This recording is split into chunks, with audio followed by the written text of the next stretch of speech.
안녕하세요. 레드액션맨 임상훈입니다. 개봉 당일 그토록 기다렸던 스타워즈 라이즈 오브 스카이워커를 봤습니다. 저는 비록 오리지널을 제대로 보지 않아서 스타워즈 시리즈의 골수팬이라고 하기엔 부족하지만 프리퀄 3부작과 시퀄을 모두 보고 외전인 로그원도 아주 인상적으로 봤죠. 로그원이 개봉했을 당시에는 무비썸이라는 프로그램을 진행하시던 이동진 평론가님께 스타워즈 시리즈를 한국 감독이 연출하거나 한국 배우가 출연했을 때 누가 좋겠는가를 물어보기도 했습니다. 이상훈 씨 질문을 견자단 강문이 최초의 아시아인으로서 스타워즈에 캐스팅되었는데 한국의 영화인들 중에서 스타워즈를 감독할 분과 제다이나 악당을 잘 연기할 배우들을 한 분씩 골라주세요. 일단 저는 감독은 봉준호 감독님이 제일 떠오르더라고요. 네. 설국열차 이런 영화를 봐도 이제 정말 헐리우드 메이저 완전 그런 영화를 찍으셔도 충분히 잘 해내실 감독이 아닐까 생각이 들고, 저는 제다이 하니까 좀 나이 좀 들고 좀 카리스마 있고 딱 보기에도 포스 있는 배우가 누가 있을까? 그 최민수 씨가 떠올랐어요. 최민수 씨. 네. 네. 최민수 씨는 그냥 대사가 없어도 네. 그냥 만약 분장하고 딱 이렇게 있어도 정말 무서울 것 같고 그러네요. 어울릴 것 같은데. 네. 네. 악당 역이 진짜 나지 않을까 그런 생각 들고. 이제 오비완 케노비 같은 경우에는 네. 이제 나이가 든 오비완 케노비가 있고 젊은 케노비가 네, 있는데 네, 네. 나이 든 오비완 케노비로 본다면 저는 백윤식 씨? 아, 네. 백윤식 씨가 조금 더 능글능글하신 면이 있으니까 더 잘 어울릴 것 같긴 해요. 감독을 생각하면 말씀하신 대로 제일 네. 잘 어울릴 것 같은 사람은 이 세계관을 그대로 갖고 와서 그 안에서 굉장히 웰메이드로 만들 것 같은 사람은 김지훈 감독. 아, 그 다음에 캐릭터를 굉장히 이렇게 새롭게 가공을 해서 뭔가 이런 걸 잘 만들 것 같은 사람은 또 의외로 최동원 감독도 잘할 것 같아요. 그렇죠. 네. 최동원 감독이 이제 캐릭터를 만들거나 대사를 만들거나 혹은 전체적으로 여러 명의 주인공들이 등장하는 영화를 굉장히 잘 만들잖아요. 네. 그런 측면에서도 뭐 이런 감독들이 떠오르게 됩니다. 심지어 저는 라스트 제다이도 많은 분들이 비판하시는 것과는 달리 상당히 좋게 봤죠. 게다가 아직도 영화상의 최고의 1대1 대결 장면으로 이 장면을 꼽습니다. 비록 뻥이 심하다는 생각이 들기도 하지만 용암이 들끓는 곳에서 두 남자가 숙명적인 결투를 벌이는 게 멋지지 않나요? 1대1 대결 장면에서 이보다 더 멋진 미장센이 보이는 경우가 과연 또 있을지, 그리고 액션과 배경이 이보다 더 화려하게 조화를 이룬 대결 장면이 또 있을지 궁금하며 저도 이런 싸움을 꼭 연출하고 싶네요. 아무튼 저는 비록 완전 골수까지는 아니지만 그래도 스타워즈를 아주 좋아하는 팬입니다. 한국에서 흥행이 잘 안되는 거에 대해서도 상당히 안타까워하는 사람들 중 한 명이죠. 물론 바람는 새님처럼 영화 한 편을 보기 위해 외국까지 가면서 56만원을 쓸 여유는 없지만 아마 돈이 충분했으면 아예 미국 디즈니랜드로 갔을 겁니다. 그곳에서 아주 영화광이자 디즈니 덕후라는 것을 온몸으로 증명하고 다니겠죠. 악당한테 포로로 잡혀서 탈출하는 컨셉의 놀이기구도 개장했던데, 아니 왜 우리나라엔 디즈니랜드는커녕 스토어도 없는 거죠? 또 아무리 한국에서 흥행이 잘 안 되어도 대체 왜 개봉을 3주씩이나 미루는 거냐고요?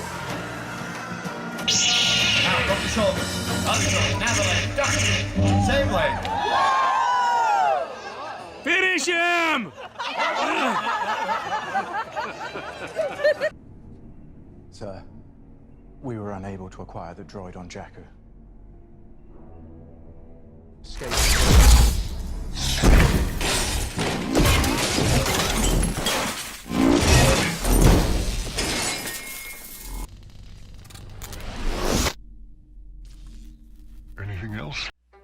각설하고 결론부터 말씀드리면 이번에 개봉한 스타워즈 9편은 멋진 만큼 아쉬운 작품이었습니다.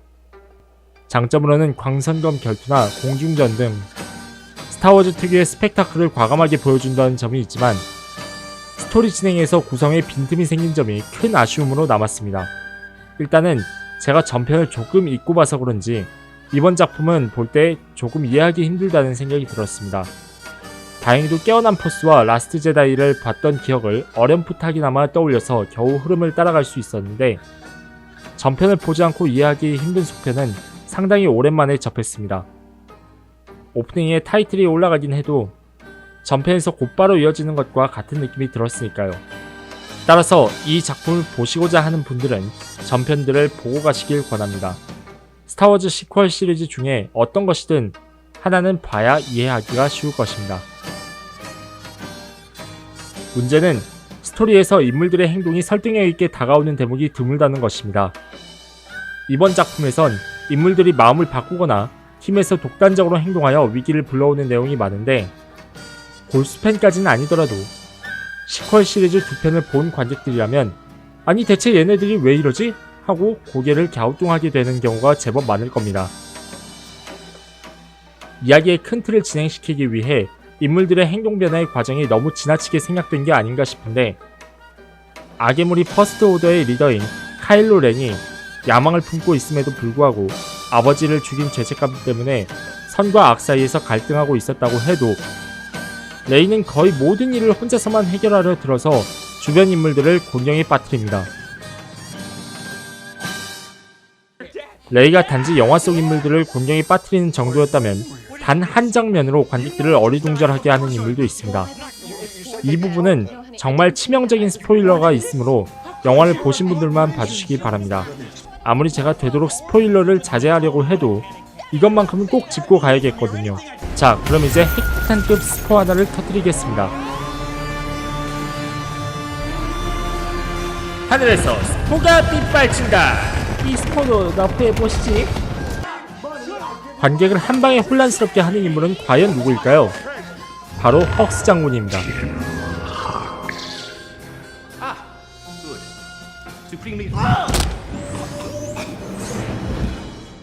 퍼스트 오더에서 핵심 인물 중 하나인 헉스 장군은 레이가 팀원들과 잠시 떨어져 있는 사이 나머지 일행들을 연행합니다. 퍼스트 오더의 입장에서 보면 그들은 저항군의 핵심 멤버이기 때문에 반드시 제거해야 하죠. 이때 헉스 장군이 자신이 그들을 직접 처형하겠다면서 부하들을 죽여버리고 사실 내가 스파이였다고 말합니다. 그런데 뭔가 이상하지 않나요? 시퀄의 시작을 알린 깨어난 포스에서 분명히 그는 뼛속까지 악당인 인물이었습니다. 자기가 직접 일장 연설을 해서 저항군을 지원하는 공화국이 있는 행성을 폭파시키는 것을 전혀 마다하지 않았죠. 우리 발밑에는 최강의 무기가 있다. 제군들이 창조한 바로 이 무기가 그들의 의회를 파멸시키고 그들의 함대를 파괴할 것이며 남아있는 모든 태양계는 파스트 오더에 굴복할 것이다. 그리고 세상은 오늘 공화국 최후의 날로 기억할 것이다. 발포!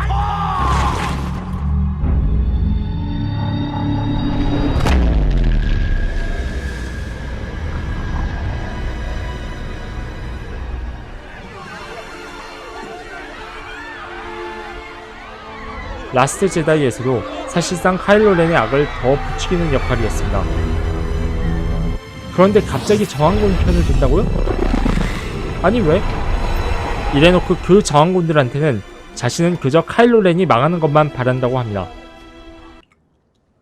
나 이해가 안 가네요.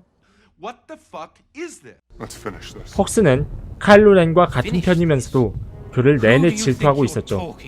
즉 자기가 질투하는 카일로 렌만 망하면 퍼스트 오더에서 그와 비슷한 권위를 누릴 수 있을 것으로 생각하고서 이런 행동을 벌인 것으로 추측할 수 있는데, 그러니까 자기가 싫어하는 상관 조지려고 결정적인 순간에 공통의 적을 일부러 도왔다는 거죠. 아니 파스트 오더 장교가 왜 이런 병신 같은 생각을 하는 겁니까? 그렇게 관객을 당황시켰으면 그 다음에라도 관객을 납득시키는 설명이 있어야 합니다. 말이 안 되잖아. 악당이라서 용서는 못하더라도 이해할 만한 요소가 있어야죠. 왜 그런 거 같으냐? 이거 무슨 생각을 가지고 그런 거 같냐? 상식적으로. 헉스가 저항군이 퍼스트 오더에 심어놓은 스파이였다면 최소한 공화국을 부수고 자책하는 모습이라도 있어야 했고, 카일로 렌이나 조직 전체를 망하게 할 작정이었다면 어떻게든 저항군과 손잡기 위해 철저하게 방법을 짜면서 고뇌하는 장면이 있었어야 한다고 생각합니다. 아니 그리고 세상에 자기 지원기지를 폭파시킨 적장을 하루아침에 친구로 맞이할 군대는 없지 않나요? 반전을 두려면 그것을 관객들이 납득할 수 있도록 철저하게 맞는 설정들이 있어야 하고, 반전이 없이 흘러가도 말이 되게 만들어야 합니다. 말이 되는 소리를 해! 헉스가 제대로 스파이 노릇을 한 것 같지도 않고, 스파이가 아니라면 굳이 저항군과 손을 잡을 이유가 없는데 갑작스런 돌발 행동을 보이고서 영화가 그 이유를 제대로 설명하지 않으니 헉스의 배신은 이도 저도 아닌 게 되어버리고 말았습니다.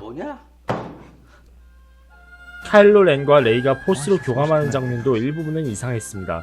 You and I. 아무리 둘이 서로 다른 공간이 떨어져서 오직 포스로만 서로 느낀다는 설정이라고 해도, Did he tell you what happened? 그래서 서로의 장소를 거의 맞출 수 없다고 해도 영색이 퍼스트 오더 리더가 상대방이 자기 방에 쳐들어왔는데 그곳이 자기 방인 걸 뒤늦게 알아차리다뇨?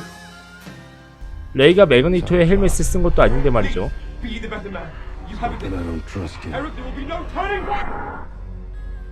근데 너네 포스로 옷 벗고도 대화하는 사이 아니었어? 행성단위 건의로 떨어져서 상대방이 옷 벗은 것까지 다 보면서 자기 방조차도 눈치 못 챈다고? 아니 무슨 포스로 다른 공간에 있는 상대방과 마주보고 대화하고 칼까지 맞대는 놈이 자기 방을 몰라보나요?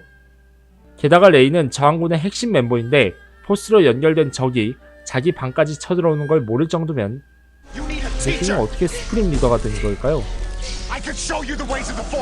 내가 이걸 쳤는지 알아? 고스톱 쳐가지고 땄나? 패를 하도 저같이 된다 그래갖고. 하긴 그 방까지 쳐들어가는 대목도 어이가 없죠.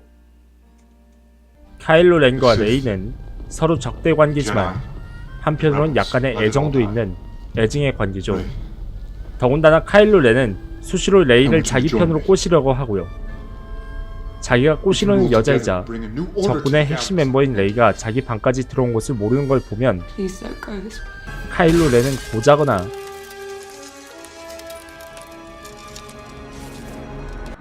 퍼스트 오더 리더 자리를 고스톱으로 땄다고 봐도 되겠죠? 물론 이건 저의 말도 안 되는 농담입니다. 나는 어떻게 여기까지 왔느냐? 잘난 놈 제끼고 못난 놈 팔고 안경제비같이 배신하는 새끼들 다 죽였다. 이처럼 비록 제법 큰 아쉬움을 남기긴 했지만 충분히 볼거리도 있고 큰 틀에서 보면 비록 구성이 빈 곳이 많지만 나름대로 이야기를 성의있게 만들어낸 영화라고 생각합니다. 멋지지만 아쉬움이 큰 영화. 하지만 이것 하나만큼은 장담할 수 있습니다. 비록 스타워즈 시리즈가 한국에서는 맥을 못 추리고 있고 제가 재밌게 보면서도 실망도 컸지만 아무리 한국에서 또 망해도 보시는 분들이 적어도 캐치보다는 좋게 보실 겁니다. 건물 높이에 비교할 때 이번 영화는 적어도 저층 아파트 정도는 되었고 캐치는 지하 깊은 곳, 지구의 핵 정도 위치에 있는 그런 영화였으니까요. 대본을 적을 땐 캐치보다 흥행이 잘 될 거라고 했는데 지금 추세는 그걸 또 장담하긴 힘드네요. 근데 아무리 스타워즈가 안 먹혀도 캐치보다 망할까요? 저는 아니라고 봅니다. 마지막으로 다시 한번 2016년에 돌아가신 캐리 피셔 배우님의 명복을 빕니다. To our everlasting princess Leia Carrie Fisher, I pray for your soul and may the force always be with you. May the force be with you. And may the force be with us. 이상 레디 액션맨이었습니다. 영상 재밌게 보셨다면 구독, 좋아요, 알림 버튼 누르고 광고 30초 이상 봐주시는 것 잊지 마세요. 잊지 말고 기억해줘.